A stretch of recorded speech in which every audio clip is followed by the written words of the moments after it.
గరం గరం అల్లం చాయ్. ఫస్ట్ కొద్దిగా అల్లం తీసుకోవాలి.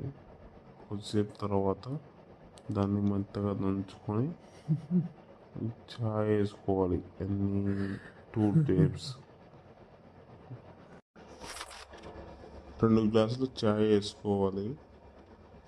తర్వాత 2 మినిట్స్ మరిగించాలి బాగా లో ఫ్లేమ్లో. తర్వాత అది బాగా మరిగిన స్మెల్ వచ్చిన తర్వాత మన చాయ్ తయారనే విధానం కంప్లీట్ అయినట్ల.